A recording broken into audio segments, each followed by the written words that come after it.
This is why you should always watch what you say in public. In the late 1970s, a man began breaking into homes in order to assault the families inside of them. After dozens of attacks and no suspects in custody, the citizens were totally on edge, so the police decide to host this town hall meeting so they can discuss the situation out in public. During the meeting, a local man stands up and says, "I would totally kick that guy's ass if he came anywhere near my wife." Then, in a crazy, ironic turn of events, that angry man and his wife become the next victims. Following their assault, the attacker completely changes his behavior. He goes from kind of petty home invader to full-blown serial killer, targeting only married men and their wives. When decades later, police finally identify Joseph DeAngelo as the killer, as they're going through old photos from the case, they make a startling discovery about his motives. DeAngelo had attended that town hall meeting.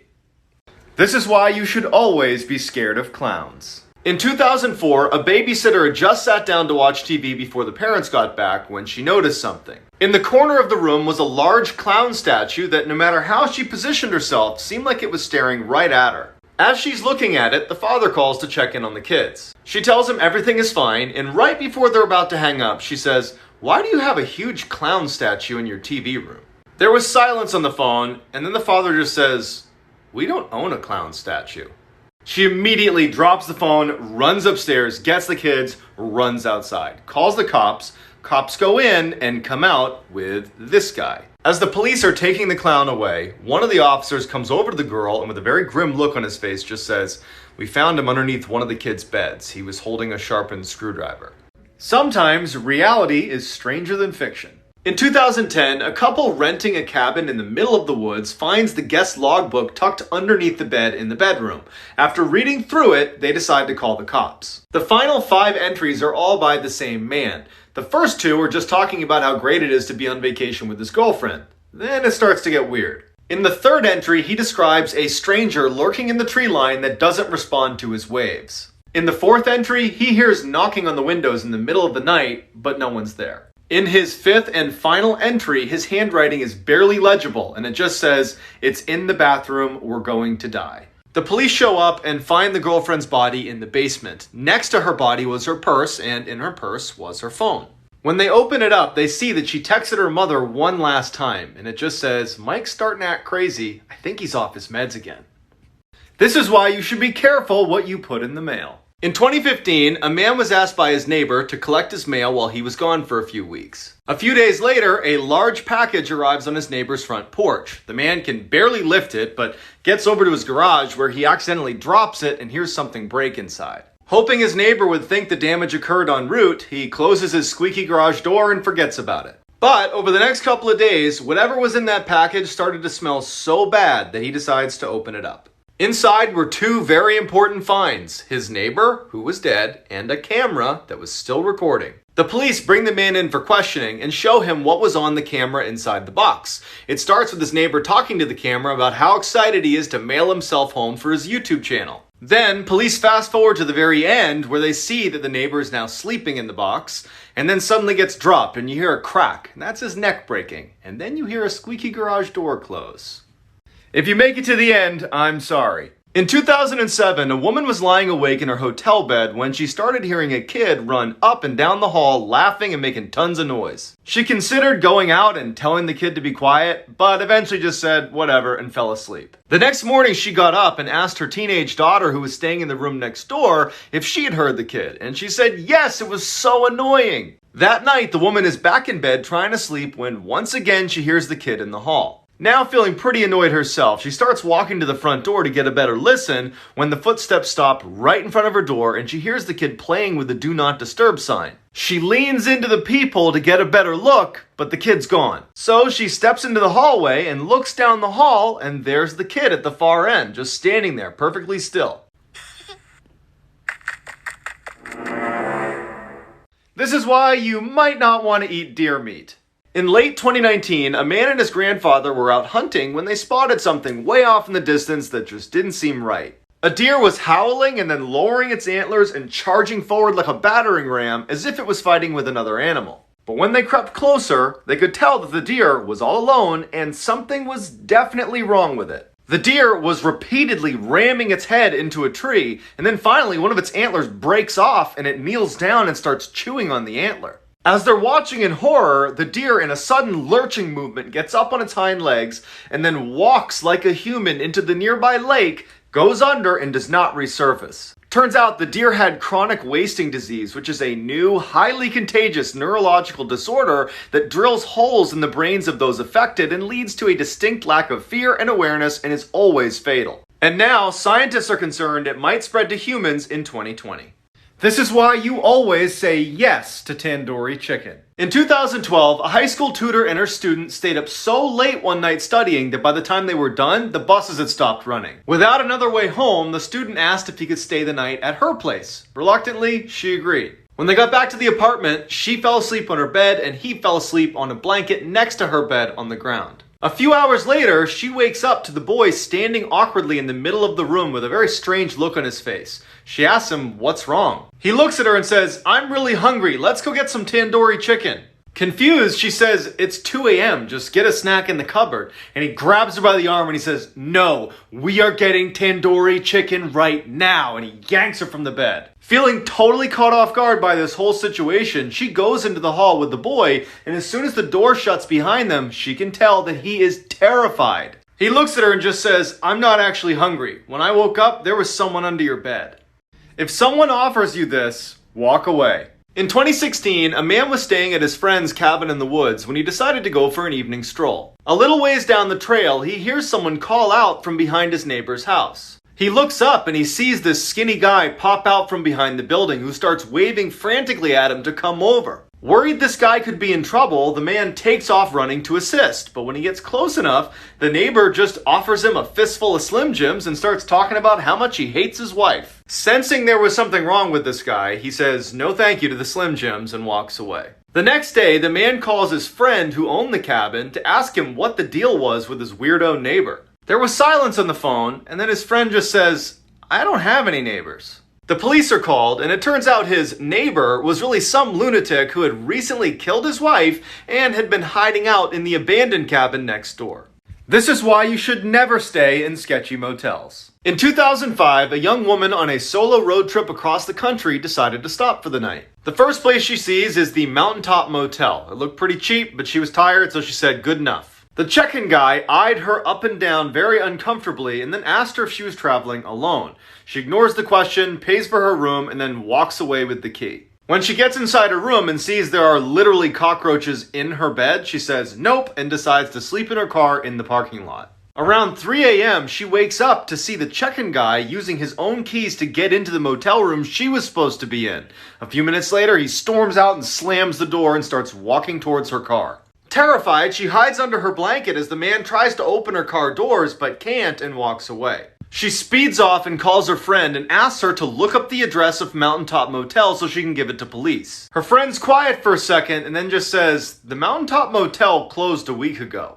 This is why you should always change your locks. In 2017, a college girl woke up from a nightmare drenched in sweat and decided to rinse off before going back to sleep. She propped her phone on a shelf, turned on some music, and then hopped in the shower. A few minutes later, she reaches for her phone to change the song, but stops suddenly. Reflected on her phone's screen was a person standing in the middle of her bathroom facing the shower. She somehow kept her composure, turned the water to scalding hot, and then ripped open the curtain and sprayed the intruder in the face. As they howled in pain, she ran past them to her kitchen to get her butcher's knife. In a panic, she can't find her knife, so she just runs out of the apartment and calls the police. The police go in and come out with a crazy-looking woman in handcuffs.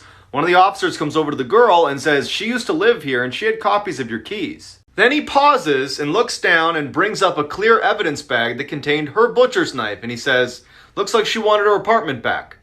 This is why you should follow me on YouTube and Instagram. So apparently, TikTok might actually get banned in the US. I just thought it was a headline, but it's proving to be something far more serious, and it might actually happen. But don't worry, if you've grown to like my scary content, I'm gonna keep on posting it. But I'm gonna do it on my YouTube channel, Mr. Ballin, where I've already posted like 30 videos. Most of it has never even been on TikTok, so it's new stuff. And my Instagram page right here. So it's John Ballin 416. I made this before I became Mr. Ballin. And if you get me to 500k subs on YouTube, I'll open the Mr. Ballin store where you can get your flannels and backwards hats, and you can learn how to grow a crappy mustache and wear socks and Crocs and short shorts. Peak of fashion stuff, you know what I mean? So if that's interesting to you, let's go to 500k.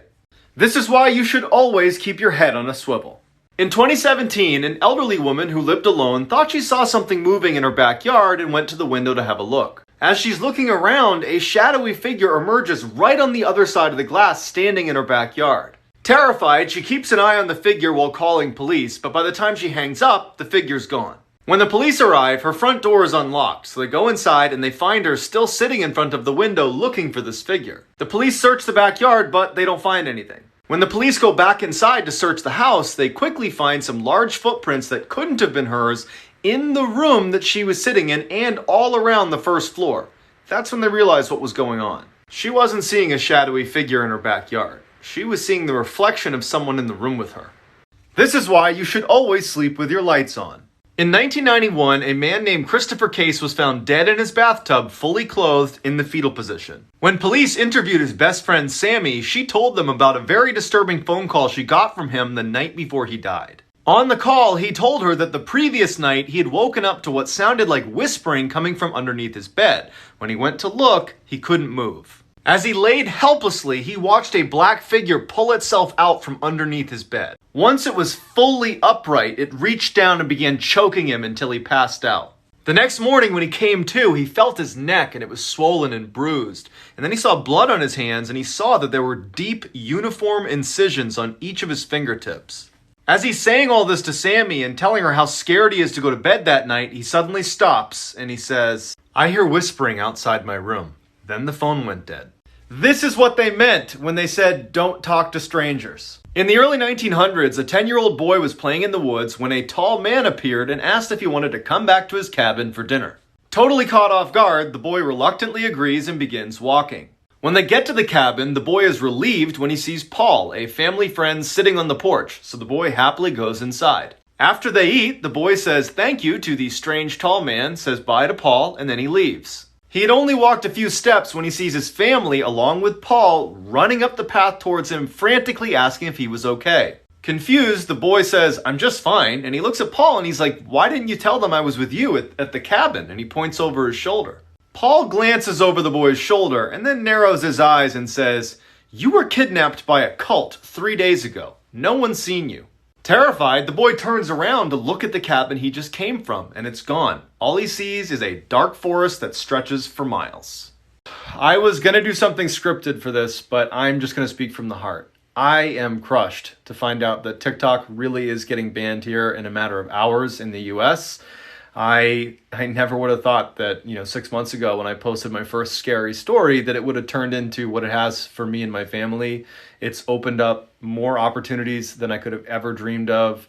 It's also given me a new purpose in life to create content for people. I love doing that, and TikTok's really been a great outlet for me. Leaving the military was hard, and honestly, content creation's been such a huge part of my new life here. So thank you all so much for giving me that opportunity, and I hope I'll see you on YouTube. I post all the time over there. My channel is Mr. Ballin. I also post on Instagram. My channel is John Ballin, 416 on Instagram. So sad day, but I love all of you. Thank you so much for giving me this opportunity, and I hope to see you over on YouTube and Instagram. This is why you should always trust your parents. In 1990, a father and his 15-year-old son worked together at a gas station in Florida. One night, the boy was sitting outside on a break when he saw a crazy-looking woman walking towards the store. They were in a high-crime area, and it was very late, so the boy turns around to look through the glass at his dad to see what he should do. His dad took one look at the woman and just shook his head, "No, do not help her." The woman walks up to the boy and says, "Hey, my car's broken down, can you give me a ride?" Before the boy can answer, his dad bursts outside and says, "You need to leave here immediately." Angrily, the woman turns and leaves, cussing them both out the whole way. 1 year later, the boy's in his room at home when his dad calls from the other room and says, "You gotta come in here and look at the TV." On the screen was the same woman from the gas station. Better known as Eileen Wuornos, she was a serial killer who used to pick up her male victims at gas stations in Florida. She was later put to death. This is why you never go to the well on your own. In 1983, a young boy was camping with his family on Roan Mountain in North Carolina when his mom asked him to head on down the path and get some water from the well. When the boy didn't return, his mom went to check on him and he was gone. A massive search party was launched to find him, but with temperatures rapidly dropping and finding no trace of him, the family braced for the worst. Then, miraculously, on the 7th day of the search, the boy shows up on the mountaintop in an area they had already searched, healthy and clean. When they asked the boy, "Where have you been?" he said he had been at the well when a tall, faceless man showed up behind him, scooped him up, and brought him to the top of the mountain where he kept him in his cabin all week. After the boy gave a very detailed description of exactly where this cabin was on the mountain, the police were eager to go find it and confront this guy. But the park superintendent just raised his hand and said, "Guys, it's pointless. I've worked here 40 years. There are no cabins on Roan Mountain." This is why you should never explore abandoned ships. In 2014, the US Navy decided to decommission one of its oldest ships, so it brought it into port to be broken down for scrap. Before workers were allowed to actually start breaking it down, the foreman had to go on board and take pictures of every room. So late one night, the foreman spends about an hour walking through this abandoned ship with a flashlight, taking about 100 pictures. When he was done, he emailed the pictures to his boss, who quickly wrote back, "Who's the guy with the axe?" The foreman had no idea what he was talking about, but he noticed the boss had attached one of the pictures that he had just sent him. When he opened it, he nearly fainted. There, in the bowels of the ship, poking his head around a corner, was a faceless man wielding an axe. The foreman had spent over an hour in this hallway and never heard or saw this guy. The Navy searched the ship and never found this guy. They also reviewed security footage of the only entrance, and he never entered or left the ship. This is why you never judge a book by its cover. On the evening of August 7th, 1985, police received a call about a mentally ill woman attacking her family with a gun. When police arrived at her residence, they didn't hear any shooting or hear any noises coming from inside the house. Police tried yelling for the shooter to come outside, but when she didn't listen, they went in. Inside was a massacre. All 5 family members have been killed, including 2 young children. One of the deceased was Sheila Bamber, the mentally ill woman the police had been called about, and she was holding a rifle that was tucked up against her neck with a gunshot wound underneath her chin. This case gained massive media attention, putting pressure on the police to solve it as quickly as possible, and so they jumped to the conclusion that this had to be a murder-suicide perpetrated by Sheila. But one detective felt like they were missing something and kept investigating. And sure enough, he found something hidden under the stairs at the crime scene that meant Sheila could not be the shooter. To find out what's under the stairs and who the shooter is, check out The Murders at White House Farm on HBO Max. The link to it is in my bio. It's awesome. This is why you should never spend the night on Niku Island. In 1937, while on her flight around the world, Amelia Earhart mysteriously vanished over Howland Island in the Pacific Ocean. Despite an enormous search, she was never found. 3 years after her disappearance, a scientist discovered an incomplete skeleton on this tiny, uninhabited island called Niku Island that wasn't too far from Howland Island. It looked like whoever's bones these were, they had been ripped limb from limb. But when the bones were examined, they determined they were not Amelia Earhart's. But in 2017, a forensic anthropologist re-examined the bones and determined they were almost definitely Amelia's. So scientists went to Niku Island and they found freckle cream, something Amelia was famous for using. So the working theory is she crash landed on Niku Island and she fell asleep somewhere on the beach. Then, after smelling her blood, hundreds of 3-foot wide coconut crabs came out of their burrows, swarmed her, and ate her.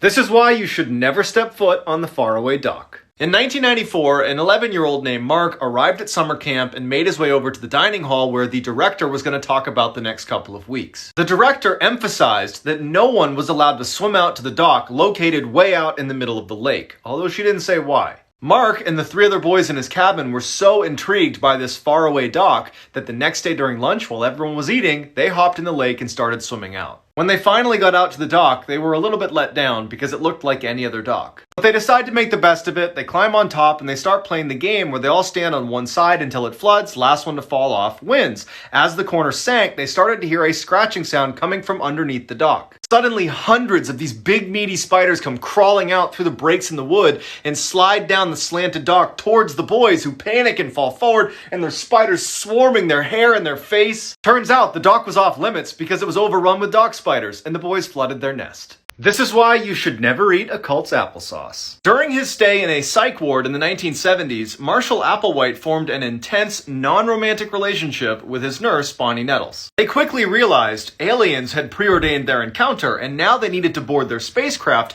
once the aliens came back to Earth to give them the signal. The pair formed a cult called Heaven's Gate, and they recruited people by telling them if they missed this one UFO ride, they would be destroyed when the Earth was inevitably recycled.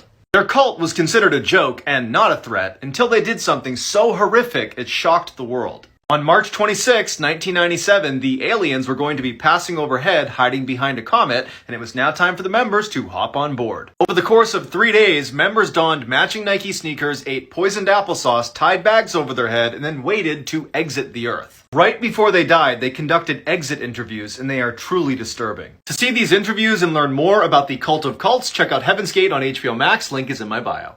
This is why you should always breathe through your nose. In 2009, a Russian man named Artyom Sidorkin started experiencing intense chest pains to the point where he couldn't even stand up. He tried to ignore it, but when he started coughing up blood, he went to the emergency room. They gave him an x-ray, and it revealed a fist-sized tumor growing in his lung. Afterwards, the doctor told Mr. Sidorkin, unfortunately, it looks like cancer. But before they could start removing large chunks of his lung, the doctor needed to do a biopsy to see if it really was cancer. So a terrified Mr. Sidorkin came in a few days later. They performed the biopsy, and the surgeon, as he was looking at the tissue, noticed something. Tucked in the middle of the tissue was a 5-centimeter long fir tree. Mr. Sidorkin was a botanist, and he was a big mouth breather, and at some point while he was working, he managed to inhale a fir tree seed. When the doctors told him he didn't have cancer, he had a tree, he was shocked, and he said, "I had no sense that a tree was growing in my lungs." But more than shocked, he was just happy to be cancer-free. The bodyguard who stood directly behind him was 22-year-old Melvit Altuntaş.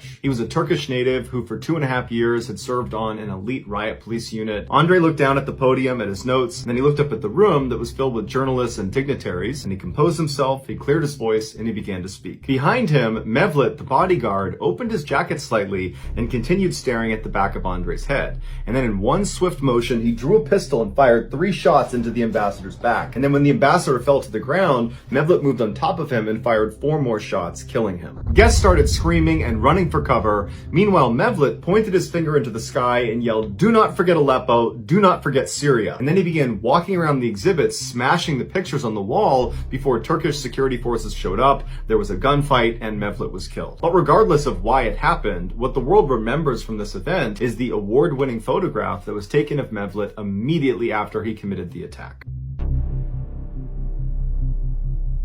10 days later, Dylan's body was found in an area nobody was searching. In fact, he was found by accident. He was located outside of town, high up a hill in a dense forest, which in order to get there, he would have had to walk the opposite direction of the gas station. But the case gets even stranger because on the day Dylan went missing, there was a lot of snow on the ground, which meant people would have made tracks. But where Dylan was found, there were no tracks anywhere near him. No footprints, no tire tracks, nothing. It was as if someone had dropped him out of the sky. Another strange element of this case is Dylan was found without pants and without boots on. This led investigators to believe Dylan must have somehow made his way to that spot on the hillside in that forest without leaving any tracks. And then once he was there, he removed his pants and his boots. Except dozens of police officers and sniffer dogs were never able to find those pants and boots, despite the fact they should, in theory, be in that immediate area where he took them off. As a result, we may never know the truth about what happened to Dylan. After hours of drinking and joking around, they were standing in the backyard on the patio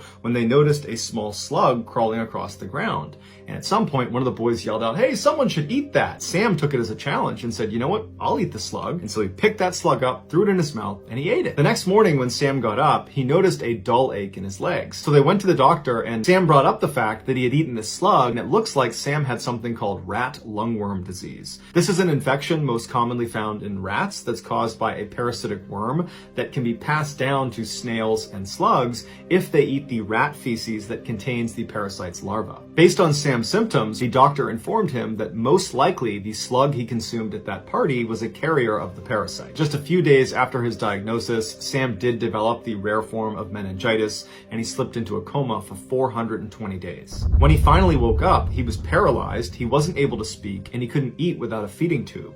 He required care 24 hours a day, 7 days a week. These particular officers that would be doing this push-off had been undercover for some time in the area, and so they had a local drug house they used for these types of operations. Two potential customers came up to the fake drug house. They knocked on the door, and the undercover police officers opened up. They invited them inside, and then once these customers were inside sitting down, they asked the undercover cops if they could buy some drugs. And as soon as the cops heard this, they whipped out their badges, they drew their guns, and they ordered them on the ground. But these potential customers, they didn't get on the ground. Instead, they whipped out their badges and drew their guns, and they said, "No, you get on the ground." Because it would turn out these customers were actually undercover police officers too, but they were from a different precinct, and so neither groups had any idea about the other. They all just eventually lowered their guns and then proceeded to beat the living crap out of each other. After the dust finally settled and all the haymakers had stopped, the two groups of police realized their mistake and apologized to each other.